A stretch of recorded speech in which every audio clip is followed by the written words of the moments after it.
नमस्कार दोस्तों, मैं जितेंद्र सोनिया लाइफ कोच आप सारे लोगों के साथ में दोस्तों। और आज हम बात करने जा रहे हैं भाग्य के ऊपर में। दोस्तों, बहुत से लोगों का ये मानना है कि भाग्य होता है और बहुत सारे लोगों का मानना है कि भाग्य नहीं होता है। दोस्तों, भाग्य होता है या नहीं होता है ये जानने से पहले हम बातें याद करते हैं श्रीमद् भगवद गीता की। जब कुरुक्षेत्र में महाभारत का युद्ध चल रहा था और उस समय जब अर्जुन भगवान श्री कृष्ण से ये सवाल पूछते हैं कि हे केशव, जब एक इंसान का प्रारब्ध पहले से ही लिखा होता है तो उन्हें कर्म करने की क्या आवश्यकता है। इस सवाल का भगवान श्री कृष्ण जो है बहुत ही प्यारा सा जवाब देते हैं कि हे अर्जुन, मैं कभी भी किसी भी इंसान का प्रारब्ध नहीं लिखता। हर एक इंसान अपने अपने कर्मों के अनुसार अपने प्रारब्ध की रचना वो स्वयं करता है और हर कर्म को करने के लिए वो पूर्ण रूप से स्वतंत्र होता है। यानी कि दोस्तों, अगर आपके जीवन में खुशियां ही खुशियां है तो आप अपने कर्मों को देखिए, और अगर आपके जीवन में असफलता का भंडार है, दुखों का भंडार है, तो भी आप अपने कर्मों को ही देखिए।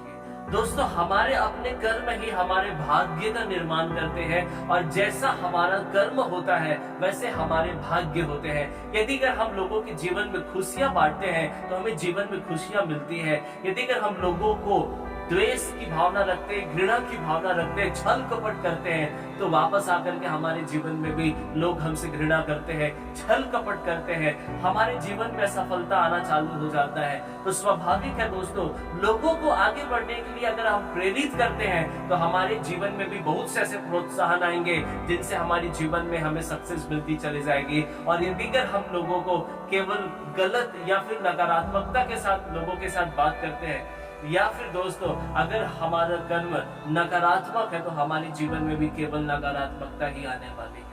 सबसे बड़ी बात यही होती है दोस्तों कि यह प्रकृति का नियम है कि हम जैसा करते हैं वैसा हमें मिलता है। यदि अगर हम नीम का बीज जमीन के अंदर डालते हैं तो नीम का पौधा एक दिन पेड़ बन जाता है, लेकिन यदि अगर हम ये सोचे कि नीम का बीज डाल के आम का पेड़ उगा लें तो ये शायद कभी जीवन में संभव नहीं हो सकता। इसीलिए हमारे अपने हर कर्म ही हमारे भाग्य का निर्माण करते हैं। जब हम सुबह सो करके उठते हैं और जब रात में सोते हैं, इस बीच में हम सबसे ज्यादा नकारात्मक बातें करते हैं या सकारात्मक बातें करते हैं। यदि अगर हम सकारात्मक करते हैं दोस्तों तो हमारी जीवन स्वाभाविक है आपका जीवन काफी अच्छा होगा, और यदि अगर आप नकारात्मक बातें करते हैं सबसे ज्यादा तो आपका जीवन आप देख लीजिए, आप बीमारियों से ग्रस्त होंगे, आपके काम में रुकावट आती होगी और आपका जीवन कुछ अच्छा नहीं चल रहा होगा। तो मेरे ये सारी चीजें बोलने के पीछे मेरा एक ही मकसद है दोस्तों कि हम अपने जीवन को बेहतर बनाएं, हम सकारात्मकता का विचार करें, केवल शरीर से ही नहीं बल्कि मन, वचन, कर्म, भावनाओं से भी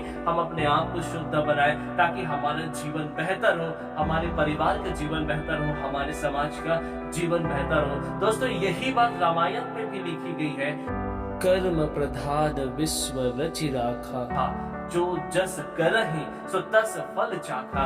तो यहाँ पर भी कर्म की ही प्रधानता दी गई है और यही बात लिखी गई है कि कर्म अगर आपका अच्छा है तो आपके जीवन में सब कुछ अच्छा होगा, और यदि अगर आपका कर्म में अगर गड़बड़ी है, अगर आपके कर्म में नकारात्मकता है तो आपके जीवन में भी नकारात्मकता का ही संचार होगा। तो सबसे बड़ा अगर कोई चीज होता है दोस्तों वो होते हैं हमारे कर्म। हमारे कर्म ही हमारे भाग्य का निर्माण करते हैं। किसी का भाग्य खराब नहीं होता दोस्तों, हमारे अपने कर्म ही हमारे अपने भाग्य का निर्माण करते हैं। Thank you so much.